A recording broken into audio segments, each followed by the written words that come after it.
Hello साथियों, नमस्कार। आपका स्वागत है डीएनएस एग्ज़ाम वॉरियर्स में। आज यूपी पुलिस भर्ती री एग्ज़ाम को लेकर यूपी जीके का प्रैक्टिस सेट नंबर तीसरा है। अगर आपने इससे पहले के प्रैक्टिस सेट नहीं देखे हैं तो उसको कंप्लीट कर लीजिए। एक एक करके इसको कंप्लीट करने के साथ साथ आप एक एक करके उनको भी कंप्लीट कर लीजिएगा, क्योंकि ये प्रैक्टिस सेट आपकी तैयारी को एक नई दिशा में ले जाने का प्रयास करेंगे। तो बिना किसी देरी के आज की क्लास को शुरू करते हैं, जिसमें पहला क्वेश्चन है, मथुरा के पास मठ के एक मंदिर में किन शासकों की विशाल मूर्तियां प्रतिष्ठापित की गई हैं। तो मथुरा के पास एक मठ मंदिर है, उसमें किन शासकों की मूर्तियां प्रतिष्ठापित की गई हैं। तो कुषाण शासकों की। राजा कनिष्क ने दूसरी राजधानी किसे बनाया था। तो राजा कनिष्क ने दूसरी राजधानी मथुरा को बनाया था। और ये किसके थे। और जब ये राजा कनिष्क कुषाण वंश के थे राजा कनिष्क, और जब ये गद्दी पर बैठे थे तब इन्होंने क्या शक संवत चलाई थी, कितनी 78 एडी में। और इसको भारत सरकार, जो भारतीय सरकार है, तो इसने 22 मार्च 1957 को अपना लिया था। किसको, शक संवत को।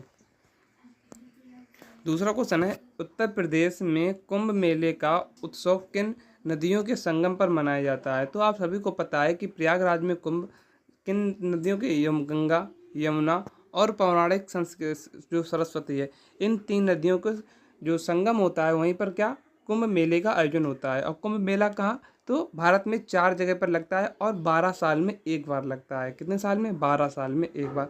और अर्ध कुंभ लगता है 6 वर्ष में एक बार। कुंभ मेले को यूनेस्को में कब शामिल किया गया। तो 2017 में इसे यूनेस्को में शामिल कर लिया गया था, यूनेस्को की अमूर्त सांस्कृतिक धरोहर में। और गुड़मुक्तेश्वर मेला कहाँ है, तो ये हापुड़ में लगता है। ददरी मेला कहाँ लगता है, तो ये बलिया में लगता है। और गोला गोकर्णनाथ का मेला कहाँ, तो लखीमपुर में लगता है। दूसरा क्वेश्चन है, यूपी वित्त निगम किसके विकास के लिए वित्तीय सहायता प्रदान करता है। तो उद्योग के विकास के लिए वित्तीय सहायता प्रदान करता है। राज्य वित्त निगम अधिनियम 1951 के तहत यूपीएफसी की स्थापना की गई। तो कब की गई, तो ये 1954 में की गई। चौथा क्वेश्चन है, उत्तर प्रदेश का दुधवा राष्ट्रीय उद्यान किस जिले में स्थित है। तो ये लखीमपुर खीरी में स्थित है। कहाँ पर, लखीमपुर खीरी में। किशनपुर वन्यजीव अभ्यारण्य कहाँ है, तो ये भी लखीमपुर खीरी में है। और कतरनिया घाट वन्यजीव अभ्यारण्य ये कहाँ है, तो ये बहराइच में है। पांचवा क्वेश्चन है आज का, कि यूपी के कौशाम्बी जिले में जो कौशाम्बी ब्लॉक की नीति आयोग की एडीपी की पहली डेल्टा रैंकिंग में कौन सा स्थान हासिल किया है। तो द्वितीय स्थान हासिल किया है। और कौशाम्बी का जिला मुख्यालय कहाँ है, तो मंझनपुर है।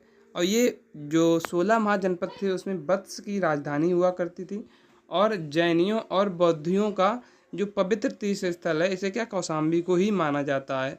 तो आप कभी मत भूलना, आपसे क्वेश्चन बहुत बार पूछता है कि बौद्धों का और जैनियों का पवित्र तीर्थ स्थल किसे माना जाता है। तो कौशाम्बी को माना जाता है। छठवां क्वेश्चन है, पीएम मोदी ने अयोध्या में किस हवाई अड्डे का उद्घाटन किया है। तो महर्षि वाल्मीकि अंतर्राष्ट्रीय हवाई अड्डा, जो पहले मर्यादा पुरुषोत्तम राम जी के नाम पर था, उसी को नाम बदल कर क्या, महर्षि वाल्मीकि अंतर्राष्ट्रीय हवाई अड्डा कर दिया गया है। बमरौली हवाई अड्डा कहाँ है, तो ये प्रयागराज में है। चकेरी हवाई अड्डा कानपुर में है। खेरिया हवाई अड्डा कहाँ है, तो ये आगरा में है।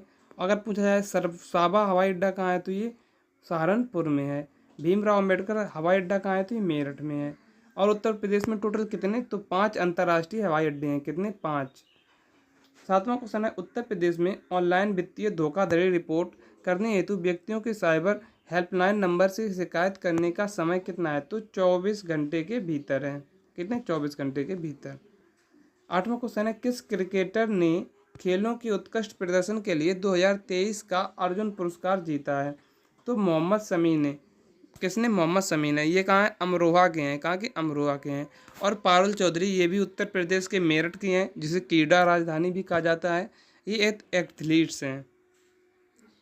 9वां क्वेश्चन है, पीएम ने यूपी में किस स्थान पर स्वर वेद मंदिर का उद्घाटन किया। तो ये वाराणसी में किया। कहाँ, स्वर वेद मंदिर का उद्घाटन कहाँ, वाराणसी में किया। और वाराणसी में काशी विश्वनाथ मंदिर भी कहाँ है, तो वाराणसी में है। तुलसी मानस मंदिर कहाँ है, तो वाराणसी में है। और भारत माता का पवित्र मंदिर भी कहाँ है, तो वाराणसी में ही है। आइए देखते हैं पुलिस का फुल फॉर्म क्या है। तो police officer for legal investigation and criminal emergencies ये किसका, तो पुलिस का फुल फॉर्म है। आपसे कभी पूछ ले एग्जाम में, इसके लिए आइए बता दिया। एफआईआर का पूर्ण रूप क्या है, तो फर्स्ट इंफॉर्मेशन रिपोर्ट, जो पहली इंफॉर्मेशन दी जाती है रिपोर्ट के लिए, तो उसी को एफआईआर का पूर्ण रूप कहते हैं, फर्स्ट इंफॉर्मेशन रिपोर्ट। हाल ही में आगरा की जामा मस्जिद मेट्रो स्टेशन का नाम बदलकर क्या कर दिया गया है, तो मनकामेश्वर मेट्रो स्टेशन कर दिया गया है। किसका, मनकामेश्वर मेट्रो स्टेशन। 22 जनवरी 2024 को राष्ट्रपति द्रौपदी मुर्मू ने उत्तर प्रदेश के किस बैडमिंटन खिलाड़ी को प्रधानमंत्री बाल पुरस्कार 2024 से सम्मानित किया, तो आदित्य यादव को किया। किसे, आदित्य यादव को। तो आज के जो 14 क्वेश्चन थे उनका रिवीजन यहीं पर समाप्त होता हुआ, और कल मिलते हैं इसी के अगले नेक्स्ट पार्ट यानी कि प्रैक्टिस सेट 4 के लिए। और आपको बता दें कि इसकी अगर आपको पीडीएफ चाहिए तो टेलीग्राम चैनल को ज्वाइन करना होगा, जिसका नाम है डीएनएस एग्जाम वॉरियर्स। आप टेलीग्राम पर सर्च करना डीएनएस एग्जाम वॉरियर्स, तो आपको वहाँ पर एक चैनल मिलेगा डीएनएस एग्जाम वॉरियर्स के नाम से, जो कि इसी चैनल का ऑफिशियल चैनल है। तो उस पर लगभग 1.9 के सब्सक्राइबर हैं, तो उसको आप ज्वाइन कर लेना। तो उसी पर आपको ये पीडीएफ फ्री ऑफ कॉस्ट मिल जाती है। तो आज की क्लास को यहीं पर समाप्त करते हैं। जय हिंद, जय भारत।